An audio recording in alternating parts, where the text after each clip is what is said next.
The Bible says, and Jesus, knowing all authority in heaven and on earth had been given unto him, and knowing that his hour has come, he demonstrated for his disciples the full extent of his love.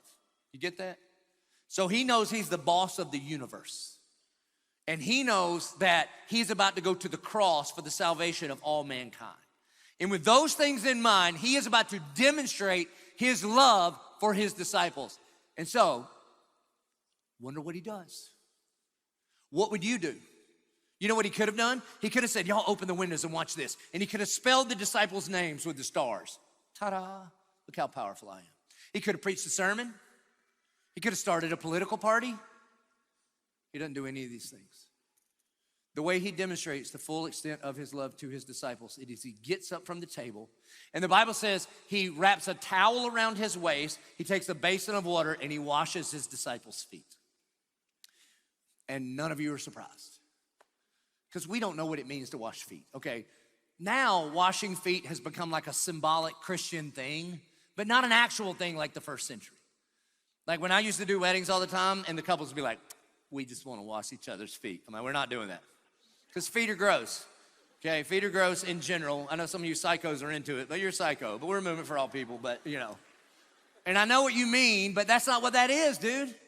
If you wash your wife's feet in your wedding, those are the cleanest feet you've ever touched in the history of feet. Do you understand? She's had a NASCAR pit crew working on these things for 48 hours. They've been lotioned and scuffed and buffed and toenail painted and, I mean, bro, you could eat off that foot, you understand? In the first century, you ever watch The Chosen? You ever notice everybody's walking around in flip-flops? Ain't one sidewalk. You see a sidewalk? Ain't a sidewalk. They're walking around with dirt everywhere. Also, it was an agricultural society. You know what you don't see on The Chosen? Some poor guy back there with a pooper scooper and a hefty bag cleaning up after the mules. So where is all of that? It's on people's feet. So when you would get to dinner, they had a slave, the lowest of the servants, and that person's job was to wash feet. Why? Because they got donkey crap all over them.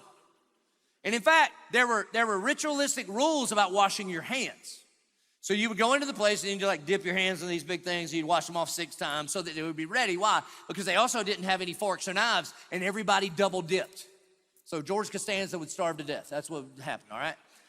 And they double dip, but you didn't wash your feet yourself because you didn't want to get on your hands and get on your pita bread and get your hummus and get in your mouth, all right?